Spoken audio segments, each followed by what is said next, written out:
and now we land to Eastern Europe, so where we are now. And what I find interesting, especially for the recent couple of years, is that we know for sure that we somehow have clients from exactly the same region, and it was never like that before. Please reflect yourself about what it is like to work with nearshoring provider who is located exactly in the same region, probably works on the same price range, probably speaks for a like mentality, but still these exchanges happen. And whether you consider these clients to be somehow more or less attractive to a typical nearshoring business in Ukraine. So yeah, we indeed have a lot more requests from closer countries, from neighbor countries than we did before. I see the reason for that in basically exactly the same thing that we are having requests from India for. So the reason is that on the local markets there are not enough talents anymore. So companies are looking for alternative markets to try and find talented resources on.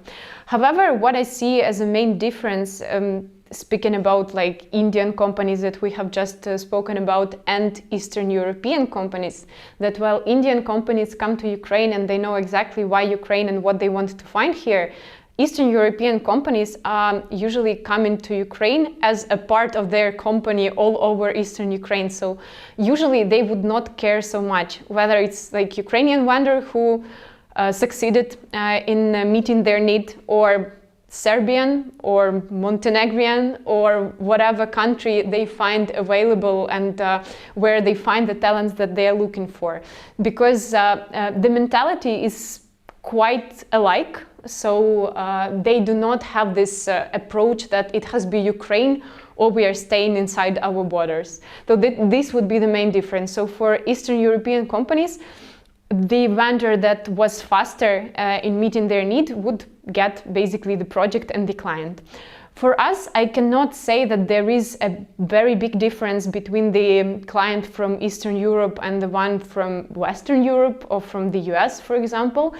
It's more about the approach. So I would not divide them into Eastern European, Western European, or whatever geographical location they are.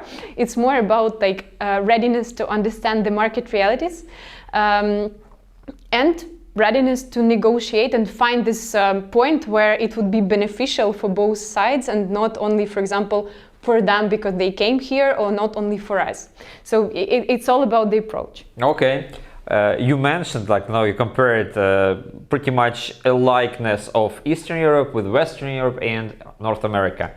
Let's talk whether North American clients and businesses coming for development services in general in their approach are somehow different from European ones, speaking overall about the continent. So is there a major difference in running these kinds of operations, and if yes, what these are? Again, I would not say that there is something like major, that people are so different that they are like coming from different worlds.